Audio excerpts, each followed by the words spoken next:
In the time that I've been away, a third installment to Sean Hibbeler's Flat Earth propaganda film series, Level, has been made. Now that I have time to do so, I think I'm ready to perform a long and detailed debunk of nearly every falsehood this movie spews. Same as last time, this response will be cut up into multiple parts, each dealing with a different section of the film, since the structure of Level is the one good thing about it. And with that intro out of the way, let's begin our level-headed leveling of Level With Me. There's this idea that we live on a ball and it's spinning and traveling through space at unfathomable speeds, yet you can't measure it, you can't repeat it or observe it. Except for the fact that we can and have measured Earth's shape and movement.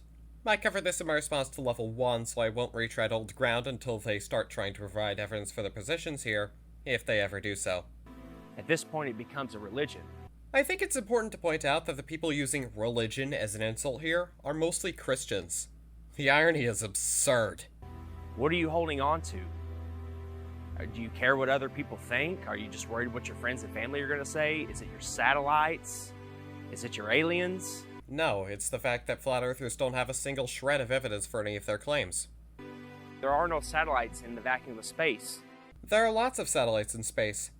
We'll be getting into this in a later installment. You're aliens. Let's say you're an outer space alien fanatic. I'm not. What if I told you you can have your aliens too? That they come from outer space, not upper space, but outer space. I would say that you haven't just fallen off your rocker. You've fallen down 3 flights of stairs. They are extraterrestrials. Terrestrial meaning terrain. No, terrestrial means earthly. The prefix extra denotes the status of being outside the scope of the word being modified, such as how extracurricular means outside of school, or how extraordinary means not usual. So, extraterrestrial means outside of Earth. How about you do us all a favor, and go take an English class or two? You need it.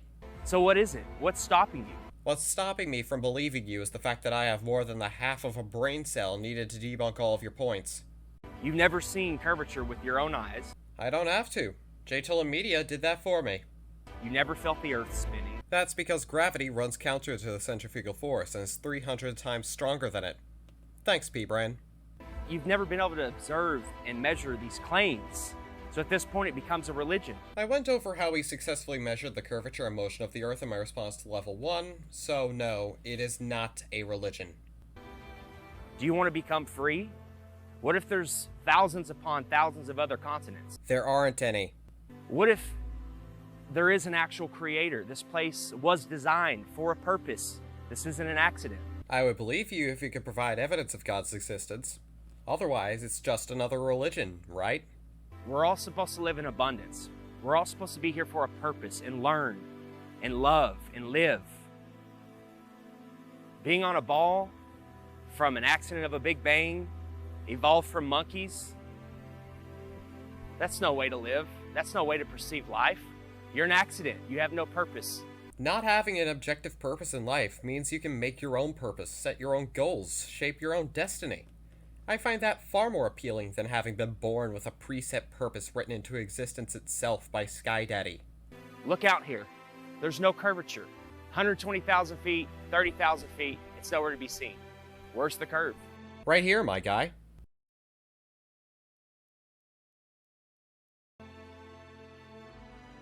It's time to pay attention. It's time to wake up. It's time to become free. It's time for you to shut up.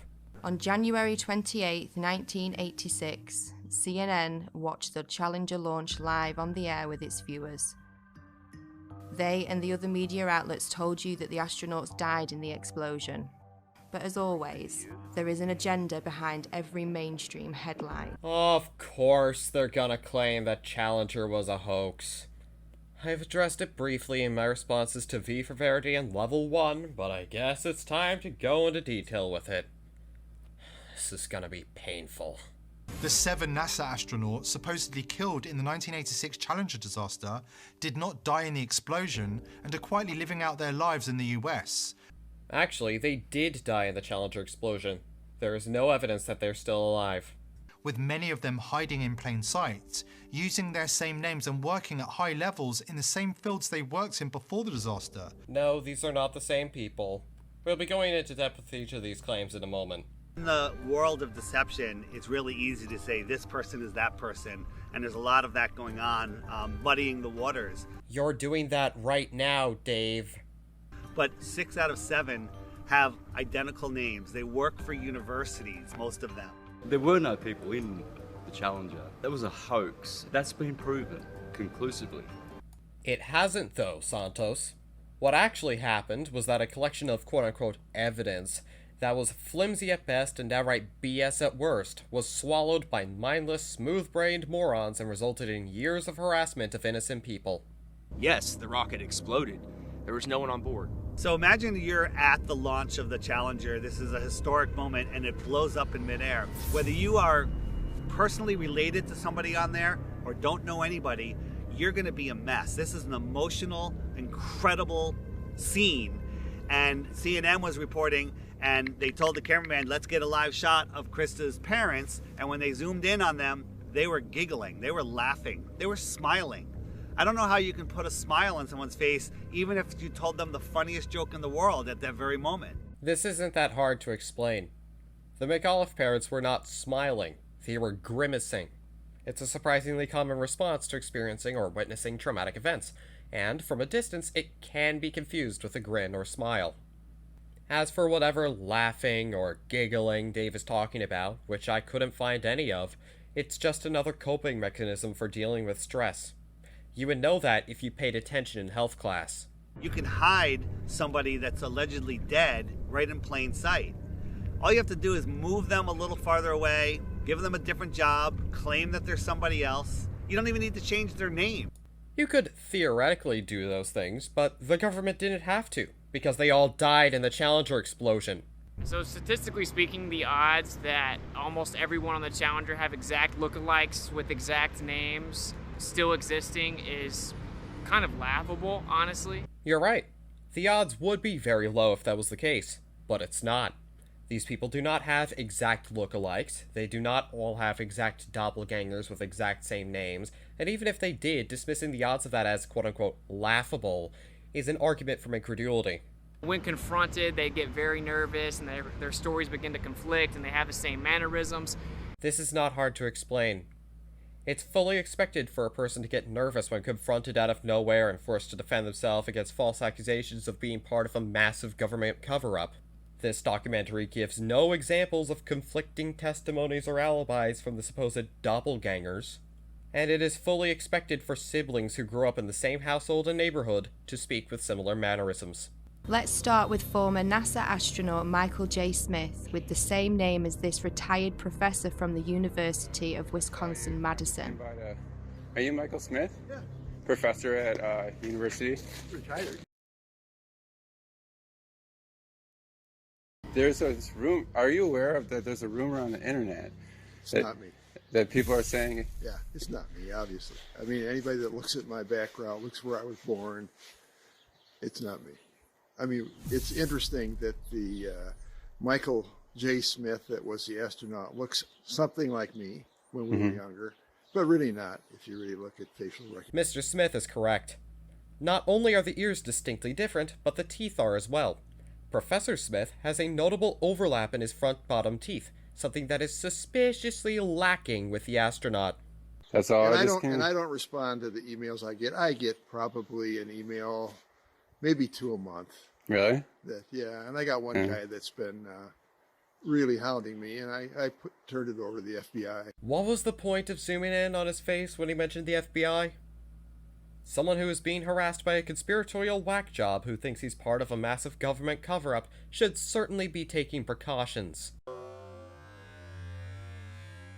At some point, you gotta stop trusting liars. That's why we don't trust you, hypocrite.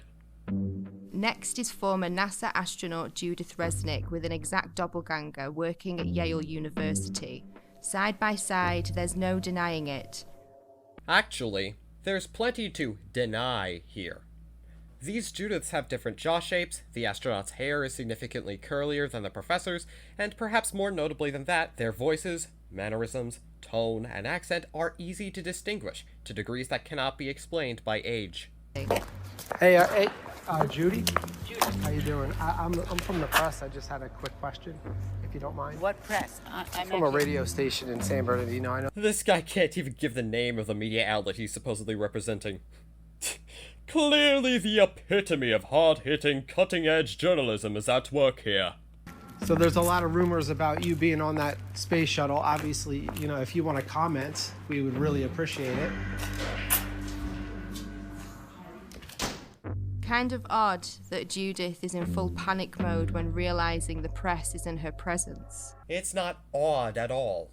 Just like with Smith, Resnik is being confronted by a random black job who is clearly not part of the press to be falsely accused of faking her own death. She had plenty of work to do that day and had no reason to engage with him. Commander Dick Scobee had a company called Cows and Trees, and when you went to his website, there was an animation of a cow taking off like a rocket with a smoke stream coming out of its backside, doing a twisty curl in the air that looked remarkably just like what we saw with the Challenger. And, even if we were to accept that they look similar, they don't, that still doesn't mean that there was any direct tie to Challenger in any way. This is the furthest reach we've seen so far, and that's saying something. And after we started making videos on that and it started going viral, that website disappeared, never to be seen again. I honestly don't care enough to check the Wayback Machine. This is a coincidence, if anything, and dealing with these absurd reaches is hurting my brain. And nobody could have predicted back in 1986 that in 30 some odd years from then that there would be something called the internet that would bring all this information to the tip of your fingers, and you'd be able to search through pictures, Facebooks, websites, profiles. Now these people are scared. Yeah, they are scared. They're scared of the fact that someone like you could string together a bunch of lies claiming that they're the perpetrators of a decades-long cover-up and faked their own deaths, and that loons can genuinely believe you. Onizuka and McNair are always together. They're hanging out at NASA and always talking about themselves. That's not suspicious at all. Claude Onizuka and Carl McNair are the brothers of two of the astronauts who died in the Challenger explosion. It's expected that they would come together occasionally and host things like memorial speeches. Ellison Onizuka, if you look at clips of him back in 1986 when this happened, he actually spoke like, every other word was, Let me say that it's really a pleasure to be back. If you look at clips of his brother, Claude, now speaking, it's the same exact thing. Every other word is, But Ellison's dream is continued to be carried on. I think we got some... we're very fortunate that I think we're ready to go fly. Thanks for being out here today. That's not suspicious at all. Of course, two brothers who grew up in the same household and in the same neighborhood, raised by the same parents, would have similar manners of speech. His brother just so happens to be the spokesperson for the Challenger tragedy. Who is a better spokesperson for a memorial than the brother of one of the people being remembered? This isn't hard. Why aren't there any pictures of his brother back when this happened? Why didn't his brother speak at the funeral? Use your head. If you used one of the strands of silk in that cobweb for a brain you have, then you would have realized that there are very simple answers for these. There weren't publicly accessible photos of Claude prior to the explosion because, just like anyone else who isn't a public figure, he values privacy. As for the speech itself, just because you're related to someone does not mean that you are legally obligated to speak at their funeral. Also, why are you asking this? It doesn't matter. Even if he did speak at that funeral, you would still claim that he's Ellison in disguise. NASA found the personal preference kit of Ellison Onizuka, and she said there were two things in there. One was a monk's prayer, and the other was his family portrait. Ronald McNair conveniently has a twin brother named Carl McNair. Conveniently?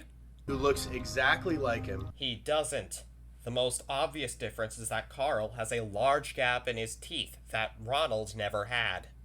And is at a lot of the events now, but was nowhere to be found when the explosion happened. While Ronald having a brother is certainly not convenient, it is convenient that Johnny somehow forgot to scroll down the LinkedIn page showing that Carl was employed years prior to the Challenger disaster, since including that would obliterate his argument. Oops. Selected the teacher, Christa McAuliffe. What are the odds that 30 years later there is a professor at Syracuse University with the name Sharon McAuliffe? They're not as low as you might think.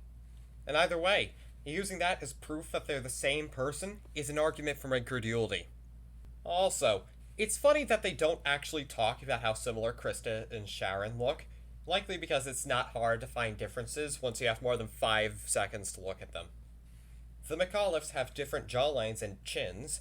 Sharon's face looks more like Scobee's face than Christa's, and most notably of all, their hair is distinctly different, with Christa's hair being far lighter and curlier than Sharon's. Well, where's Jarvis? How come you haven't located him? And the answer is, he could have died of natural causes, a heart attack, a car accident, 3, 4, 5 years later, and it would never be reported.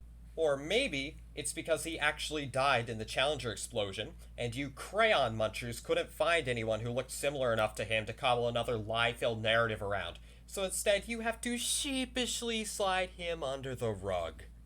Goddamn cowards! The reason they did it was a psychological operation to justify not doing manned space flights anymore and to pull on your heartstrings with an emotional cover, so if you dare question it, then you're immoral. Considering NASA's continued usage of space shuttles after Challenger, this narrative makes no sense at all. In fact, they even continued to launch space shuttles after the Columbia disaster, another instance in which all of the crew died in an explosion. Oh, by the way, shouldn't the Columbia disaster have been a hoax as well? Where are they now, morons? And then when you look into it, you find out, of course, that you have all these people still existing in the world. And if you look further into it, you find out that all these people are actually dead, and that Whitsitt and the rest of Hibbeler's crew were lying to you the whole time. So basically a government version of witness protection for NASA. Sorry, a government version of witness protection? You do realize that witness protection is a government program, right? Besides the trauma-based mind control and putting children through that trauma, and also it reinforces their model. It reinforces their religion. Once again, unlike Christianity, science is not a religion. As we have established in my response to Level 1, the government doesn't need to instill trauma to make people believe that the Earth is round, since such is readily, consistently verifiable. The astronauts blow up in a rocket. What does that do subconsciously to the average person? They don't want to go up into space. They don't want to blow up in a rocket. We'll leave that to the professionals. We'll leave that to NASA or government. This narrative makes no sense considering that volunteers make NASA function as a space agency. That didn't change after Challenger. The government made no attempts to make it that way. When it blew up, it was a form of trauma-based mind control that, some people will never grow out of. And then the emotions kick in and you're unable to think logically about what's going on. Ironic, considering that when we think logically, we find out you're a lying piece of... Of course this was planned. They made every school show this event live. They wanted these kids to grow up defending this tragedy. Is anybody else getting Alex Jones vibes from this? We defend Challenger because it was an event in which 7 people died and there is no evidence to the contrary. Think about how many field trips come here, unfortunately. And they go in and watch that Heroes and Legends thing and they come out thinking that this is the greatest possible hero that they could ever be. And that's just, they're actors. And we're building them up higher than your father, police, military, all these people that are actual heroes. These are actors working for a government agency. We're 3 movies in, and you can't even substantiate a single reason for why you think these people are actors. All you've been able to do is lie, and then lie some more. It's incredible. And why should we take anything you say seriously anyway? The only way discount Jesse Pinkman over here could think anything that he's doing brings any good to this world is if he's high on meth. Okay, that wasn't as level-headed as I thought it would be. That's enough for today. Hopefully you'll join me as we continue our level-headed leveling of Level With Me in Part 2. Adios.